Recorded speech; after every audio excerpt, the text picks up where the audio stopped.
नमस्ते दोस्तों, pharma notes के इस यूट्यूब चैनल में मैं विकास बोपिन और आप सबों का तहे दिल से स्वागत करता हूं। दोस्तों, आज के इस वीडियो लेक्चर में हम एमपीएससी फार्मेसी एग्जाम प्रिपरेशन के पार्ट 5 के तहत जी पैट संडे क्विज के पार्ट 98 को डिस्कस करने जा रहे हैं।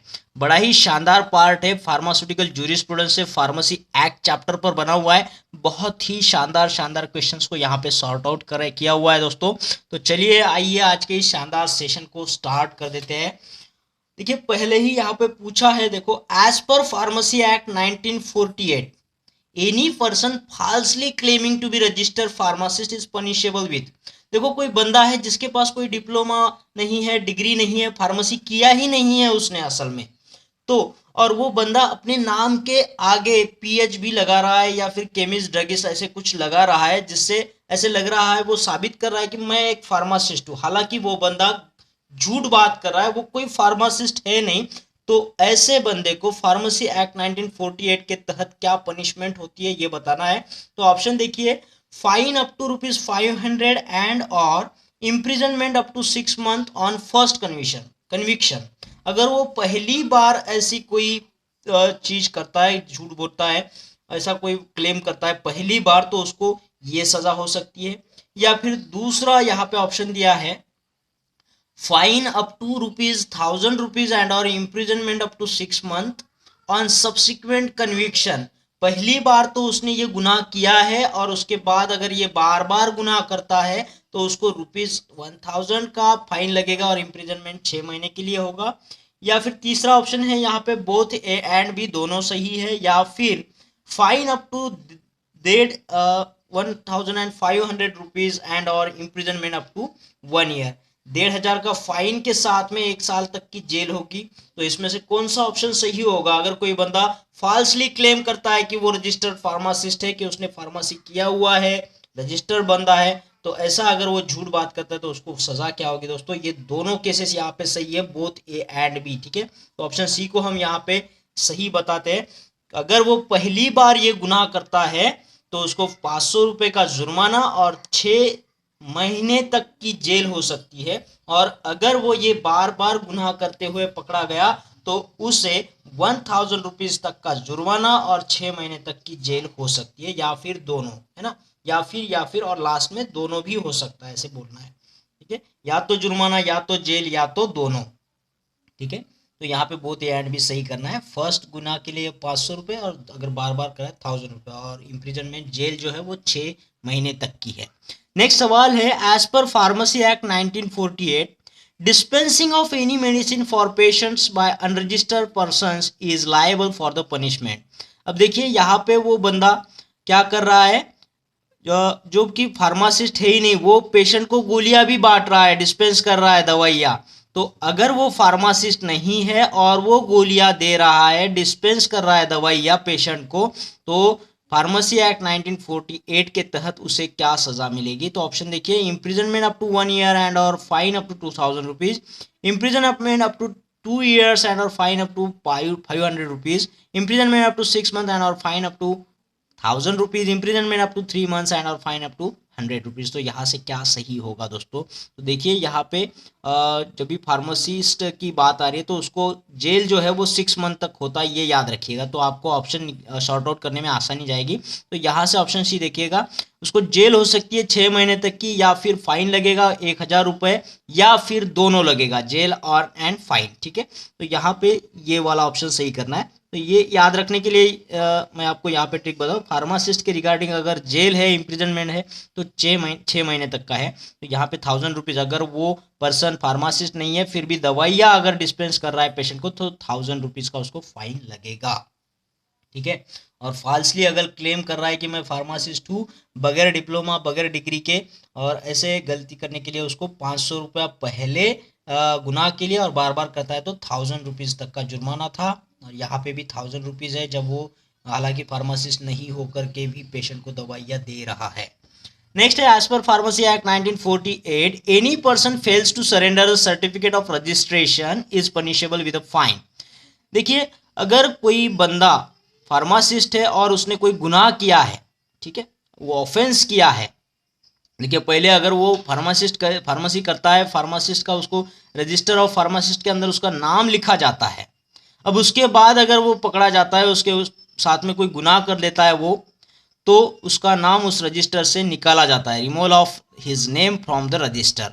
अब ये रिमूवल कर देते हैं जब नाम, तो उसको जो सर्टिफिकेट दिया हुआ है रजिस्ट्रार ने, सर्टिफिकेट ऑफ रजिस्ट्रेशन जो दिया हुआ है, जिससे वो फार्मेसी की दुकान चला रहा है या फिर खुद फार्मासिस्ट के प्रोफेशन में जॉब कर रहा है, तो उस तरीके का जो सर्टिफिकेट ऑफ रजिस्ट्रेशन उसको सरेंडर करना होता है टूवर्ड्स रजिस्ट्रार। जो भी रजिस्ट्रार है एग्जीक्यूटिव कमेटी का, तो उसके पास में उसे ये सर्टिफिकेट ऑफ रजिस्ट्रेशन जमा करना होता है। अगर ये सरेंडर ऑफ सर्टिफिकेट करने में वो फेल हो जाता है, fails to surrender the certificate of registration is punishable with fine, तो ऐसे बंदे को कितना जुर्माना लगेगा? तो यहाँ पे देखिए up to 2000 rupees, up to 200 rupees, up to 500 rupees, up to 50 rupees. तो क्या जुर्माना लगेगा? तो दोस्तों अगर वो बंदा सर्टिफिकेट ऑफ रजिस्ट्रेशन सरेंडर करने में फेल हो जाता है तो उसको अप टू 50 रुपीज का फाइन लगता है, ठीक है। और कोई यहाँ पे इम्प्रिजनमेंट नहीं है, जेल नहीं है, सिर्फ जुर्माना जो है 50 रुपये आपको यहाँ पे भरना होता है, ठीक है। चलिए नेक्स्ट क्वेश्चन की तरफ बढ़ेंगे। देखो यहाँ पे पूछा, as per pharmacy act 1948 the order of executive committee directing removal of name from the register should be confirmed by the state pharmacy council and it takes effect only after how many days of the date of such confirmation। देखो pharmacy act 1948 के तहत अगर executive committee कुछ order निकालती है किसी बंदे के खिलाफ कि उसका नाम जो रजिस्टर में दर्ज किया हुआ है रजिस्टर ऑफ फार्मासिस्ट में, अब उसे हमें निकालना है कि वो बंदा सही नहीं है, गलत बंदा है, तो उसका नाम हमें यहाँ से निकालना है, रिमूवल ऑफ नेम। और ये जब ये ऑर्डर निकालता है एग्जीक्यूटिव कमेटी, तो इसको कंफर्म किया जाता है स्टेट फार्मेसी काउंसिल की तरफ से। ये कंफर्म करती है कि सही में वो बंदा गलत है और जो एग्जीक्यूटिव कमेटी बोल रही है कि उसका नाम यहाँ से निकाल देना है, तो ये कंफर्म जब हो जाता है तो उसके बाद कितने दिनों में इसको इफेक्ट में लाया जाता है कि बंदे का सही में नाम निकाल देना है। वो कब होता है, कितने दिनों में होता है, वो हमें बताना है।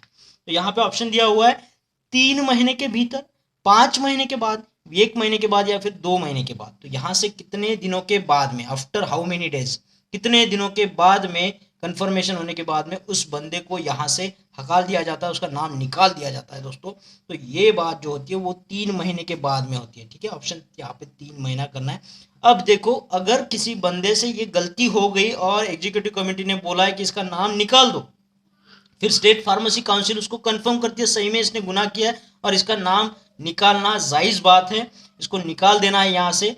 जब ये ऐसा बोलती है तो वहाँ से 3 महीने के बाद में उसको निकाला जाता है, उसका नाम निकाला जाता है। अब ये 3 महीने का टाइम क्यों दिया है उसको? उसका गुनाह साबित होने के बाद में भी, उसका नाम निकालने का जारी करने के बाद में भी ये 3 महीने का टाइम उसको दिया जाता है कि ताकि वो अपनी फैमिली का जो गुजारा है वो करने के लिए कोई और तरीका ढूंढ पाए इन 3 महीने के अंदर, ठीक है। This period is given to find the alternate means of livelihood to that person, कि वो 3 महीने के भीतर में अपनी फैमिली का गुजारा करने के लिए कोई दूसरा जॉब ढूंढे, ठीक है। तो देखिए हमारा फार्मेसी काउंसिल कितना कुछ सोचता है। अगर गलती भी करता है कोई इंसान तो उसका नाम निकालने के पहले उसको 3 महीने का टाइम देता है ताकि वो अपने फैमिली के लिए कोई और जो जॉब है वो ढूंढ पाए और अपने फैमिली को रास्ते से आने से बचाए, रास्ते पे आने से, ठीक है। नेक्स्ट सवाल है, as per pharmacy act 1948 a person agreed by the order directing the removal of his name may appeal to the state government within how many days from the date on which he received such order। तो देखो इसके previous question में हमने देखा कि कोई बंदे ने गलती किया है, ऑफेंस किया है, एग्जीक्यूटिव कमेटी ने उसके खिलाफ ऑर्डर निकाला है कि उसका नाम निकाल देना है, रिमूवल ऑफ हिज नेम। अब वो बंदा मानता है कि उसने कोई गलती नहीं किया है, फिर भी एग्जीक्यूटिव कमेटी उसके खिलाफ ऑर्डर निकाल रहा है, तो इस बंदे को भी हक है कि वो अपनी लड़ाई खुद के हिसाब से लड़े, है ना। तो अगर उस बंदे को वो ऑर्डर नहीं चाहिए या फिर उसके खिलाफ है, ये वो बंदा अगर मानता है तो वो अपील कर सकता है। तो वो अपील स्टेट गवर्नमेंट को करना है उसने, ना कि स्टेट फार्मेसी काउंसिल को, ना कि एग्जीक्यूटिव कमेटी को। वो अपील किसको करेगा? स्टेट गवर्नमेंट को करेगा। और कितने दिनों के अंदर करना है उसने? जबकि उसको वो ऑर्डर मिल जाता है कि तुम्हारा नाम यहाँ से निकाल दिया जा रहा है, तो वो ऑर्डर मिलने के बाद कितने दिनों के भीतर उस बंदे ने स्टेट गवर्नमेंट के पास में अपनी अपील जारी करनी है। तो यहाँ पे ऑप्शन दिया है 90 डेज के भीतर, 60 डेज के भीतर, 45 डेज के भीतर या फिर 30 डेज के भीतर। तो ऐसा बंदा जिसके खिलाफ ऑर्डर निकाला है कि उसका नाम निकालना है, उसने कोई ऑफेंस किया है, तो वो बंदा अपने लिए अपने साथ न्याय होने के लिए अपील कर सकता है to a state government within 30 days के भीतर। ठीक है, 30 दिनों के अंदर उसने अपील करना है, और उसको जो टाइम दिया जा रहा है 3 महीने का टाइम दिया जा रहा है, ताकि वो अपनी फैमिली के लिए दूसरा जॉब ढूंढ सके। तो उन 3 महीने में के पहले जो 1 महीना है 30 डेज का, तो वो उस टाइम में अपील कर सकता है कि भैया मैंने कोई गलती नहीं किया है, कोई ऑफेंस नहीं किया, कोई फॉल्ट नहीं है, तो आप मेरा नाम मत निकाले वहां से, ये ऑर्डर जो है वो रिजेक्ट कर दीजिएगा। तो इसके लिए वो अपील कितने दिनों के भीतर करेगा? 30 दिनों के भीतर करेगा दोस्तों। ठीक है, तो याद रखिएगा ये। चलो नेक्स्ट बोलेंगे यहाँ पे। तो पहले मैं आपको बता दूं, देखो दोस्तों, फार्मा नोट्स की जो पीडीएफ मेंबरशिप है उसे आप लोगों ने आज ही ज्वाइन करना है बाय कंट्रीब्यूटिंग ओनली 999 रुपीज़ दोस्तों। और ये कंट्रीब्यूशन आप कर सकते हो कोई भी ऑनलाइन ट्रांजेक्शन ऐप से, जैसे फ़ोन पे, गूगल पे या फिर पेटीएम से।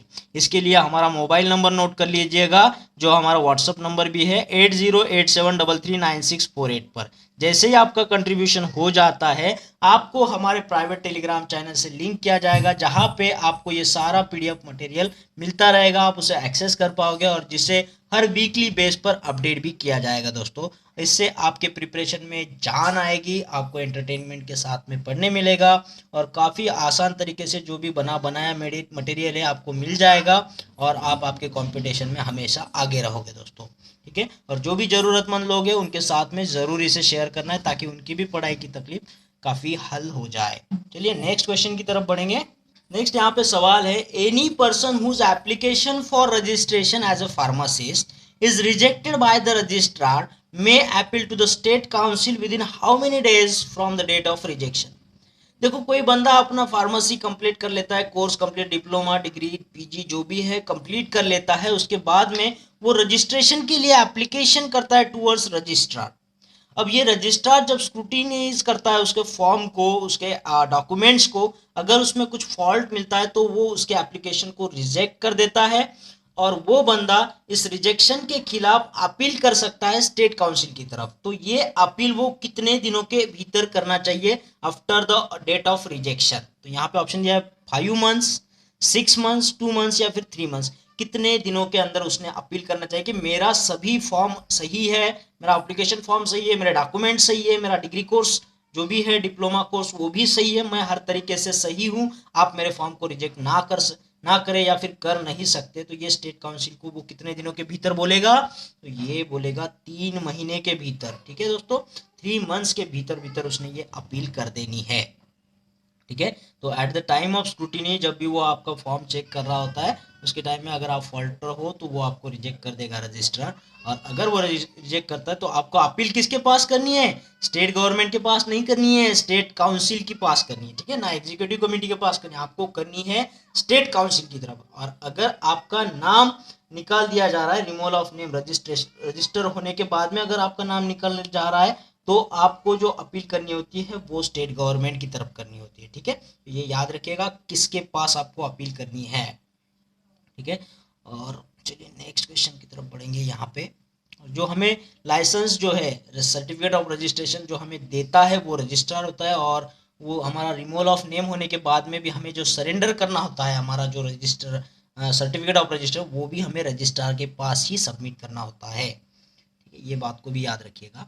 नेक्स्ट यहाँ पे सवाल है, as per pharmacy act 1948 minimum age criteria required to be register as a pharmacist. अगर आपको फार्मासिस्ट करके रजिस्टर करना है, रजिस्टर ऑफ फार्मासिस्ट में आपका नाम दर्ज करना है, आपका मिनिमम एज क्राइटेरिया क्या होना चाहिए फार्मेसी एक्ट के तहत, वो बताना है आपको। आपका कितना एज कंप्लीट होना ज़रूरी है?